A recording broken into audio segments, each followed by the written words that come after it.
En août 2023, cela fera déjà 3 ans que Juan Carlos a quitté l'Espagne pour Abu Dhabi. Un départ faisant suite à de nombreux scandales, notamment financiers.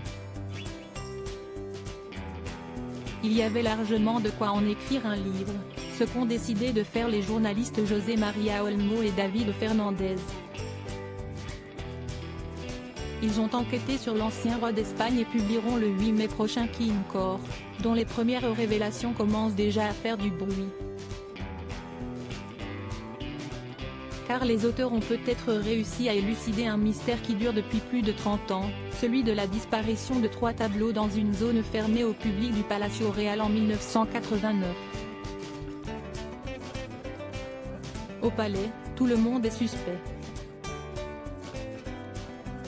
Aucune alarme n'a sonné et le système de détection n'a rien enregistré.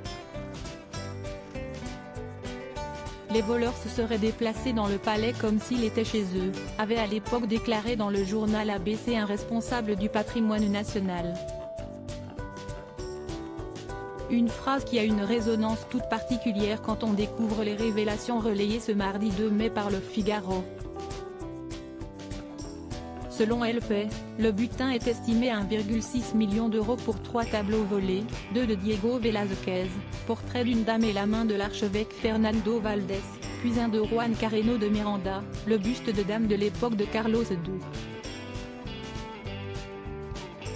Plus de 30 ans après, l'enquête de la police n'est toujours pas terminée, mais celle des journalistes a avancé.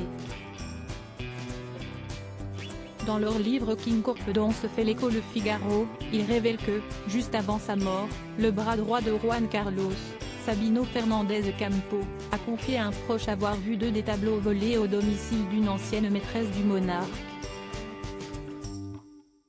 Juan Carlos, sur qui il peut vraiment compter, mais où est passé le 3e tableau?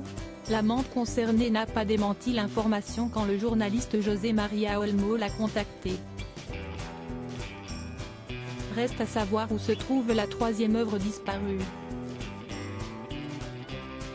Ce n'est pas la seule révélation de King Cor.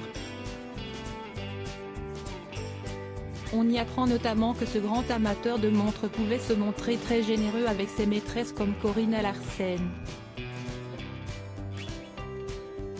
Celles qu'il n'aimait pas, il les faisait amener dans une bijouterie de confiance et il les convertissait en argent liquide.